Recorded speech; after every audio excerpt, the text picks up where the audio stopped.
Hi everyone, Helen Blunden here. Hope you're happy, healthy and well. It is time for a new book review today. Today I'd like to review the life lessons of Creative Differences and Other Stories by Graeme Simsion. Now, Graeme is an Australian author and you might know him from his books, The Rosie Project, the trilogy, they were all fantastic. He's a great writer. And this book I saw in the library on Thursday night. It was the book on the recent books shelf and I saw the name and decided to borrow it, because also it is a collection of short stories and I love reading short stories. This book has about 9 short stories in them and 1 novella, which is the name of the book as well. So the novella was all about the creative differences between a couple. Now, the short stories themselves, when I started reading them, they all show to me the brilliance of Graeme's writing. I loved his writing style and I really liked what he was doing in each of them. Each of them seemed to be an experiment in writing style. There is an introduction of the book, but I didn't read it until after I finished reading the book, which is usually the case. I don't usually read the introduction. I prefer to get into the book, start reading it, and then read the introductions for every book last, just to see whether my thinking also aligned to the authors and what the author's intentions were. Now, every story, like I said, was published in Australian publications, and as you read each story, you had to smile because it was as if you were seeing the way that he was writing, these various experiments with his writing unfold. And it was brilliant in a way just to see it, because as someone who's interested in writing or learning how to write, seeing it out on paper, seeing the experimentations on paper really kind of hit home to me about the differences in tone, different perspectives, different voices, and what kind of emotions they evoke in the reader. The other really good thing about this is that it was like I was reading home, and what I mean by that is that I'm also Melbourne based and he's a Melbourne based author, so reading about some of the locations that I usually go to and different streets of Melbourne just makes it a little bit more, I guess, closer to home. So that's why I enjoyed this book. But don't fear it if you're not Melbourne based or not Australian. It is a highly readable book, very good story. So it doesn't really matter if you're not Australian, you'll still love this book. The longest story was Creative Differences, and it was a novella. It took about half of the book as well. And it is a story that really hit home for me too, because I guess I'm at a point where I also would love to start exploring writing more formally and writing more creatively. In this way, it gave me a picture about what are the things that I would need to do and what are the, I guess, arguments that I would need to consider, because it was also something that I had been thinking about. And I'll give you a very quick example. My husband loves general fiction, popular fiction. The majority of our books on the bookshelf are all from populist writers, whereas my books are all literary fiction. He's more into plot and I'm more into character development and storylines and how these stories and characters make us feel and what they do and how they move us. And the story about Creative Differences was just about that.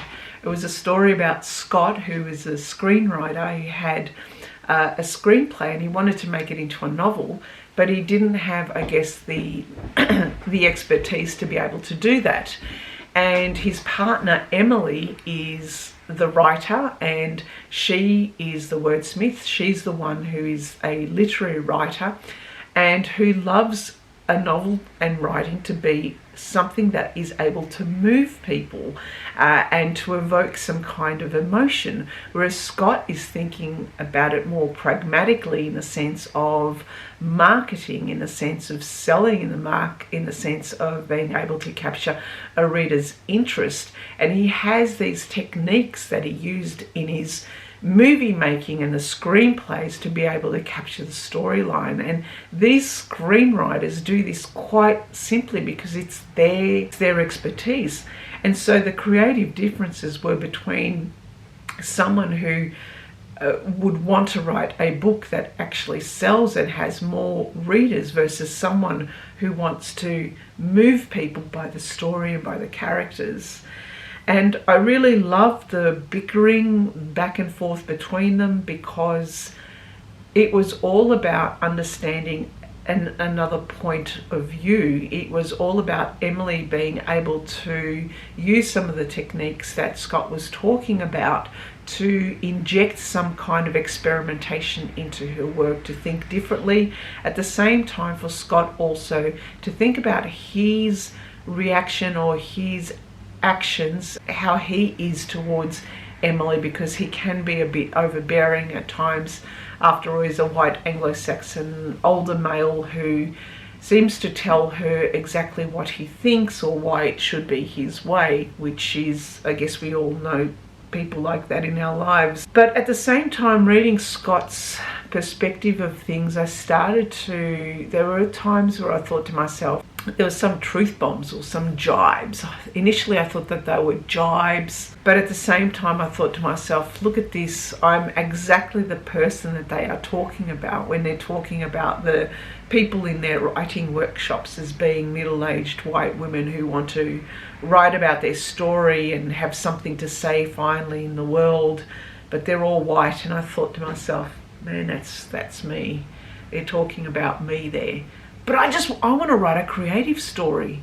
I'm done with writing non-fiction. So as I was reading the book, I was more thinking about my own personal situation and how it really hit home to me, the difference in creative styles and being able to get out of my own comfort zone with writing. So that's why I actually quite liked reading Graeme's short stories, to see how he experimented with his styles, but at the same time reading the story of Scott and Emily and thinking, right, okay, now I see the difference. I wanted to be more like Emily in her writing rather than Scott. At the same time, I can understand where Scott is coming from with regards to having readership. So then that puts me into the thing like, what do I want to do with my own writing? Do I go into a workshop? Unlikely, after what I read in this book with the type of people in their writing workshops. Do you see what I'm saying here? I'm kind of using my own, what I'm going through at the moment, and this book kind of put it all into perspective for me by providing a story about what are the challenges that I might find in my own life if I start with a creative writing. Okay, but enough about me. Let's go back into another aspect of this book that I liked. And I thought to myself, now the story of creative differences should be read by anyone who wants to be a writer. So if you're thinking about becoming a writer, I would say read the story of creative differences, because it also gives you the pros and cons of each of the styles, whether you're someone who wants to go down the generalist fiction or whether you're someone who prefers a more literary fiction, and I prefer the latter. But I understand that there's no right or wrong here. At the same time, this story also gives you some examples of how you can create your stories. It gives you examples of what writers need to do to kind of structure their story together. Scott has some techniques that he uses in his screenwriting days, and that is all about, he's someone who plans things. He storyboards the whole story, and by storyboarding it on pieces of paper, which I assume palm cards, the use of the cards, you can move things around and then be able to create your storyline, create your timeline, create the narrative, and you've got everything ready to go. You can swap and change, you can edit, you can add as you see fit, but you've got the plan. Meanwhile, Emily, on the other hand, is more like fly by the seat of your pants. Just go where the story goes and see how you goes. I don't function that way. So this for me was a really big eye-opener, because I thought to myself, if I start writing creatively, do I have to do a fly by the seat of the pants? I'm not that type of person. I actually plan everything in advance, really think hard, long hard about it, And then I start writing. Writing to me is kind of like the last bit. So anyway, seeing that play out as a storyline was interesting. There were some other techniques that he used. One technique was obviously the cards. The second technique was to think in scenes or storyboard, as I mentioned. The other technique was the 3-act structure. And then the last technique was one that he would say, well, think about your storyline, and then if you wanted to explain it, how would you explain it to your therapist, and then how would you explain it to your friend, and really then delve into it. So I really liked the techniques that were mentioned in this story, simply because they gave me an indication of what I had to do if I wanted to start writing creatively, and how I needed to change my mindset to be able to do this. Now, another thing that I learned from this is I'm a bit iffy now of going into writers' workshops. If they're all going to be about white Anglo-Saxon women all my age, like, do I want to be in there? I don't know. Do you see what I'm getting at? So then I thought to myself,